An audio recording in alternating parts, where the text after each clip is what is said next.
Hello, it's Monday the 14th of August and we're looking at crypto, and we're still in that $29,000, $30,000 trading range for Bitcoin. We've been here quite a while. To be honest, I found that the lack of volatility in this choppy range really difficult. You know, it's frustrating.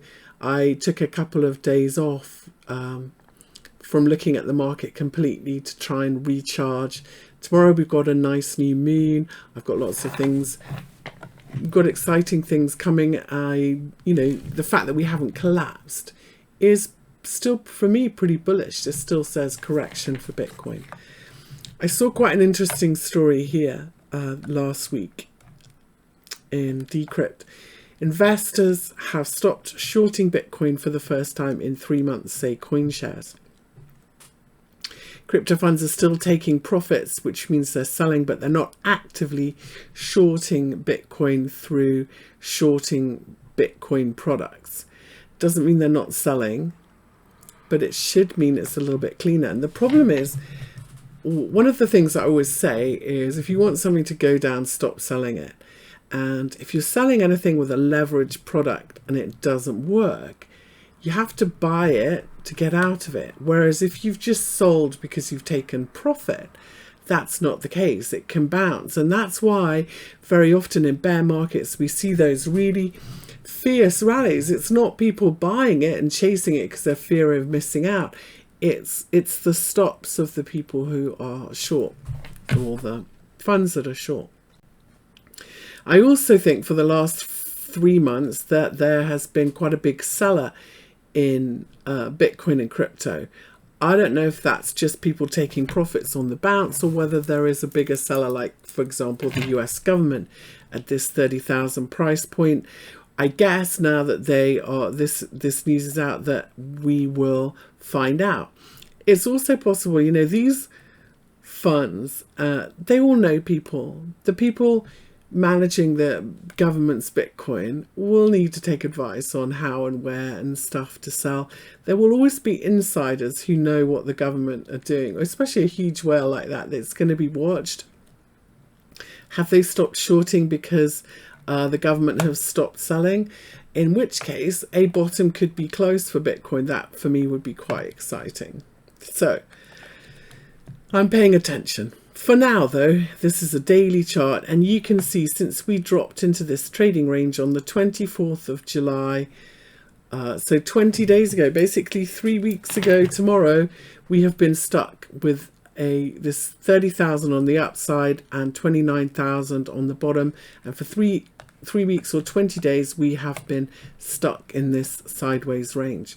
For me, this daily 50 moving average is pretty important resistance, and a close above it would say we're going up. But the problem is, when I flip to the weekly, this is spot Bitcoin, our weekly moving averages are much lower. I would much prefer to buy a support at 28,200, maybe 50% of this first swing. As you know, there's a couple of ways I've been looking at this. The first is that this was a big wave 1, and potentially this is wave 2 complete with this correction. However, the alternative is that this is a big wave 1, which is still bullish, or and this is instead a flat correction where we're doing a big flat sideways ABC. If this is the new wave 1 of 3, or then 50% back of this swing, which should be really nice, ideal support. At the moment, we're sitting on a 38.2, back to the 50% back to the 20 moving average. That would be a lovely place to buy. Problem is, I think the way the market is, people, when we get down here, might not be so interested. So for me, I'm thinking that a pullback to 28,000 should be really good for a bounce, and I would be more bearish back underneath this weekly 200 moving average, especially with the weekly close underneath it. It's at 28,500. So what about short-term trading for today as we start the week in this range? Let's take a look at where we are. Keep moving the buttons here.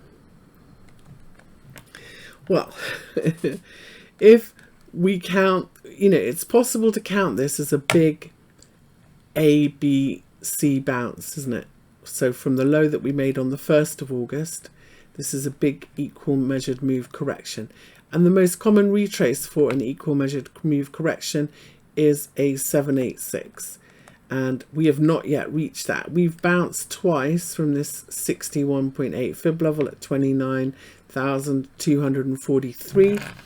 If you are going to the 50% level here in the middle, which is at 29,430, is a bit of a pivot level. If we get above it, we will bounce to 29,600, and we'll do one of those golden ratio ranges, 61.8 to 29,600.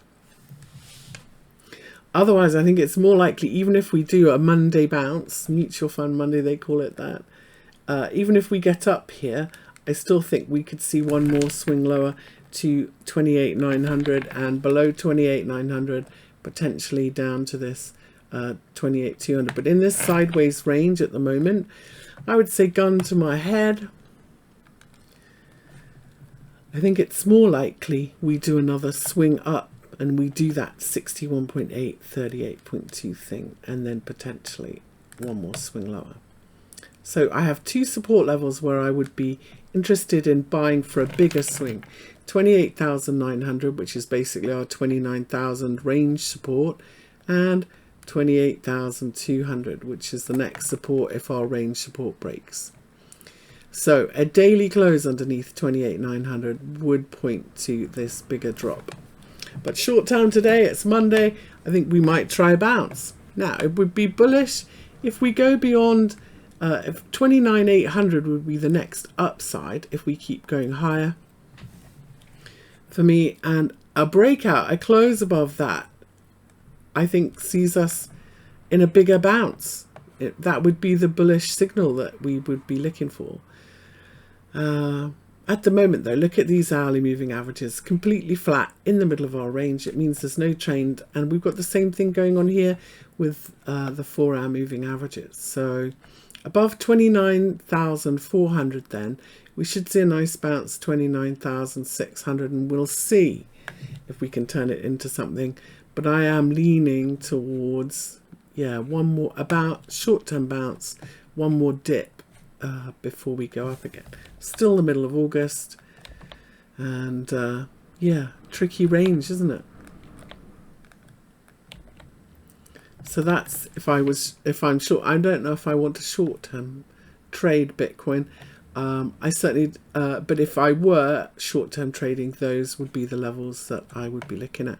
I think some of the altcoins have better setups. Let's take a look at ETH and see if it's confirming what we are seeing. Well, 4-hour flat moving averages right in the middle of the range, same with our hourly, and I think that we are in a little bit of a descending channel. Now here I see 3 waves up, 3 waves down, and I feel like Bitcoin that we will have another leg lower. If I put fibs on from this low to high, you can see that we bounce from the 50%. Normally, if you bounce from the 50%, you go 50% the other way. We've already done that move here. Look, 50%, 50%, new low. So I always count the 38.2 in the middle as the decider if you get where you're going to go between these two, and that's where we're at. You can see it's also a little bit of a support and resistance level short term here in ETH, and that's at 1847. So underneath, if we can hold above 1847, which we haven't been able to do this morning, I would say maybe we do go one more swing higher to the top of this range, but at the moment I'm thinking we continue lower.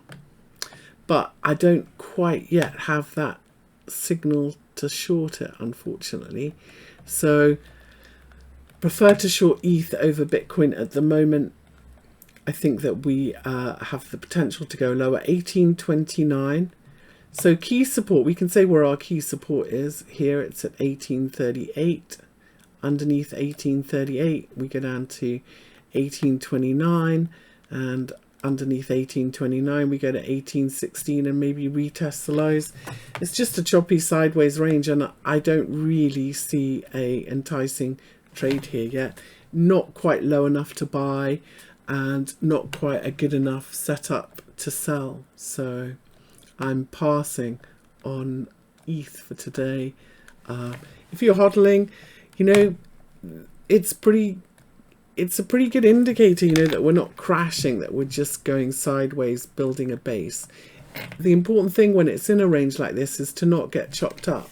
If you speak to most traders, you know, when you think how long you spend looking at the market, studying the market, planning your trades, the actual time when you're in a trade and making money is really quite small.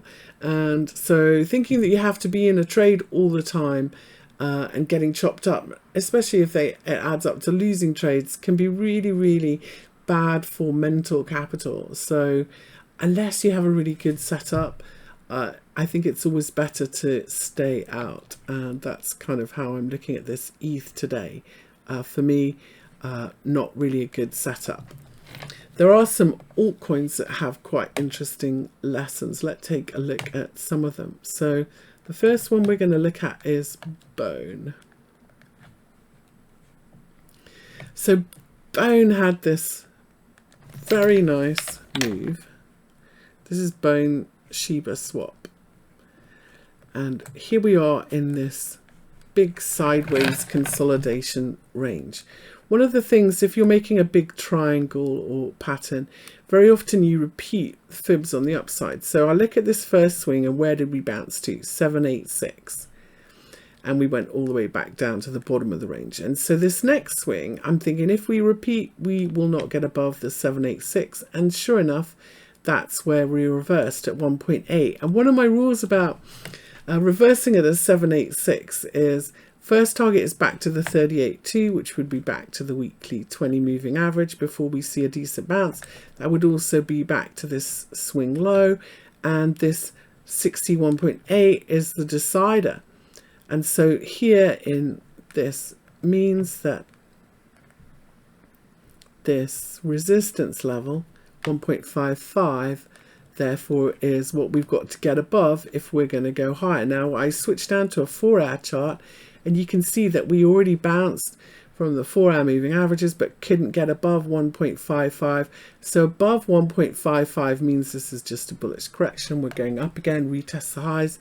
But if we don't and we roll over here, I think that we continue to down to 1.21, and that's quite a long way from where we are. So if you are looking, this for me therefore potentially sets up a short. So a reversal here underneath this 200 moving average, this would be my target. So somewhere between 1.4 down to 1.2 would be the trade that I'd be looking for.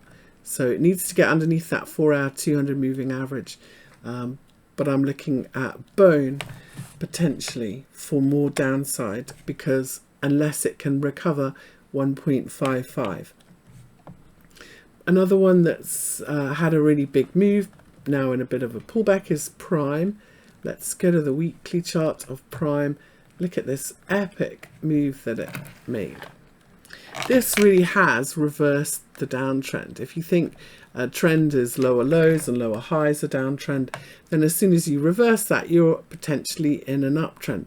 What I like about this is how big this swing we're in is relative to the first swing. And usually when I can measure it, and if it's at least kind of 1.618, which this was, I think that this is potentially a wave 3, which means on a pullback we should have another wave 5, which sometimes can fail, but sometimes can also be much, much bigger than the previous waves and extend a long way. So I'm looking at this from the lows. Now, touchstone is the 236 fib. We closed underneath it. So now I'm looking at these big fib levels. First off, from this short swing, so the first place ideal support would be 50% of this most recent swing. But we're nowhere near back to our daily moving averages, are we? So whenever I see this, and whenever I see this with a big weekly tail like this, I don't jump in straight away. I need to see if this will make a bit of a bottom here. But potentially 2.53, and you can see so far we've double bottomed with a rounded retest, haven't we? We've bounced from it, rounded retest from this level. Because this is a 50%, we should rally at least 50%. First the decider would be 2.7, and above 2.7 bounce back to 2.9. Above 2.9 we have probably on our way up again. Because though this is a wave 4, potentially we could see some sideways in this range before we continue higher. You can see on our first swing, this wave 2 was a little bit of irregular, and it took a while. So I'm going to be patient, but prime, I think, is set for more upside. It's a matter of stalking a pretty decent long entry. For me, on the daily, this is way too overbought to be buying for a swing here. I would much prefer to see this reset. I would like the RSI to come back to at least like the 50% in the middle. And that's going to be, for me, outside of short-term trading, for a long-term swing, that's really kind of what I would like to see for prime. So what does this mean though if you're long and in a swing? I would say we're going to see a much bigger correction back to potentially this 20 moving average, but potentially, you know,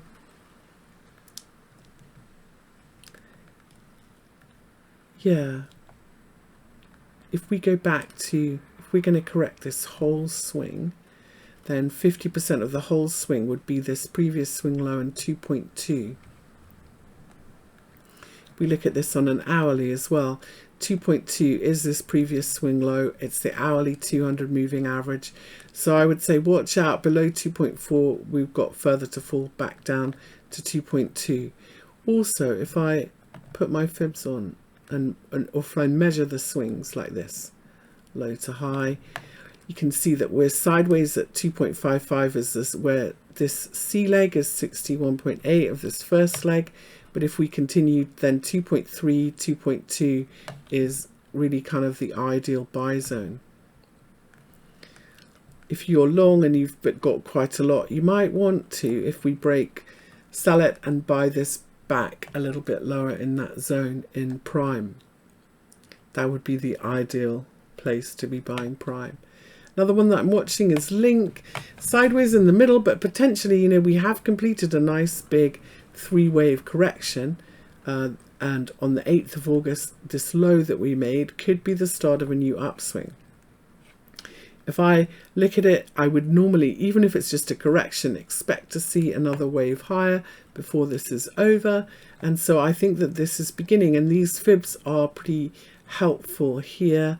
I think a close above 7.5, we should see another swing higher, and I think that that should take us to 8.12. So for me, in terms of a swing, this is on a close above 7.5 on a 4-hour chart. This is a long setup, and 8.12 would be my first target, and beyond that I am looking for new highs and the top of this range. So Link could be ready to turn higher from here. It's a 4-hour buy, and it's an hourly buy on a new high holding above 7.5. So I kind of like Link for a bounce here. 8.12 is my first target. Hopefully we can go further than that, but let's see. So I'm going to be buying this. Now if you can look, overnight this has done a really strong bounce, and I'm not a big fan of buying it when it's done this. I like to see a lower time frame pullback. So for me on this 15-minute, I'm going to be watching this, and what I'd like to see is pushing above this 7.5 and then a little 3-wave correction. So this is my kind of favorite trade for today. That's what I would like to see for Link, and yeah, that's going to be my target, and that's my favorite trade for today. In crypto land on the long side. Let's take a look at SHIB. Shiba Inu. This is another one that looks, I think, set to bounce today. Now here on the daily, what I like about Shiba Inu is, unlike previously when we've had resistance from the daily 200, it looks like we've closed above it, and I'm looking for this to find some support, and it's also in a quite nice move. The problem is that we stalled at this 50% level, so that makes it pretty clear for me that if we close back underneath this daily 200 and underneath 9820, 9,820, we're going to retrace 50% of this whole rally, because those mean reversing 50% retraces tend to repeat. So I'm wrong about being bullish Shiba Inu underneath 9,820, and otherwise I'm looking for a retest of this 11,365, and above it we're going to go fib level to fib level next. So oh gosh, moved it. So looking for a retest of 11,365, then 12,910, and then hopefully 15,000. Hope's a rubbish trading strategy, by the way. Because this looks like a big three wave, a retest of this 786 and these highs and lows would be really the best target, which is 15,000. So most likely.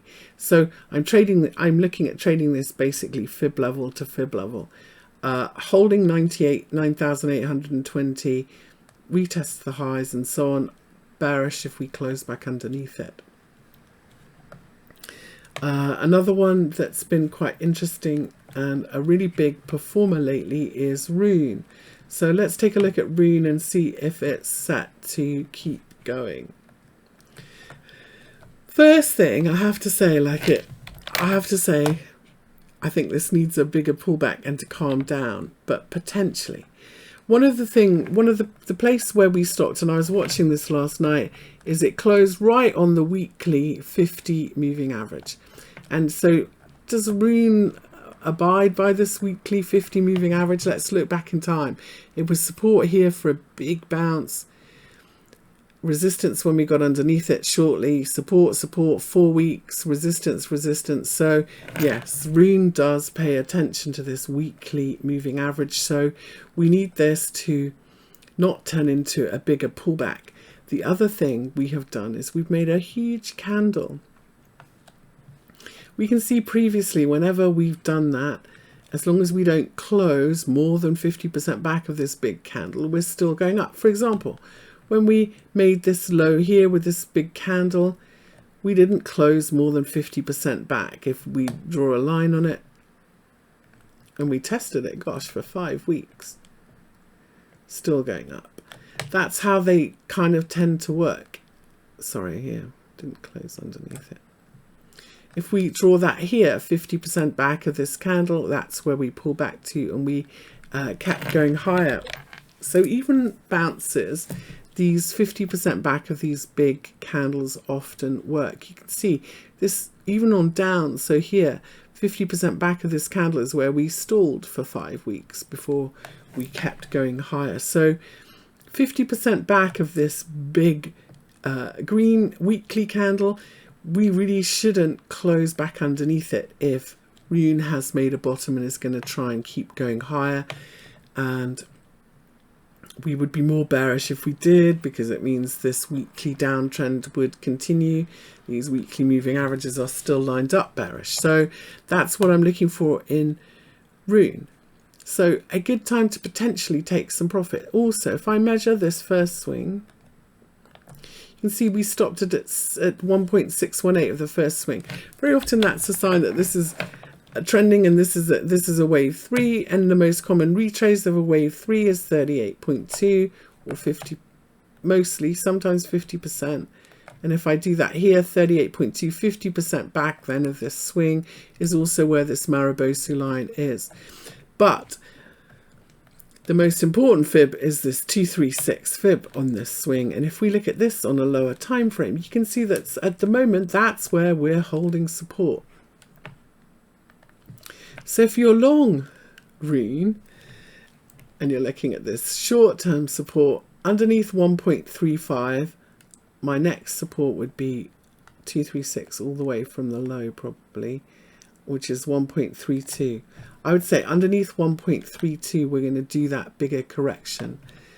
So if you've been long in this huge swing, like that's the key level. Underneath 1.32 we will see a bigger correction in this RUNE, and possibly all the way back to 1.19. So underneath 1.32, that's the level to watch. And if you're stalking a long entry, this needs a little bit of time to reset, so it's not one now. What's Ripple doing? Because obviously that's got huge attention. Are we holding this level on the daily? We've gone super quiet in Ripple, haven't we? Just like Bitcoin. This is a really kind of ideal level. Daily 50 moving average. Ideal pullback level on our weekly candlestick as well. We've just paused, so nothing doing here. No reason to sell, no reason to buy. I'm going to watch this for a couple of days and see if we can make a base here. Now, back above this daily 20 moving average, which at the moment is at 0.649, would suggest that we've got further to go. We need to be careful as well if we do that it's not just going to be a three-wave correction. But it is, if you're a big term, longer term holder of Ripple, it is encouraging that it's holding this level, and we'll just see if we can make a base here. Okay, good luck. I will be back with regular markets looking quite good in stock index.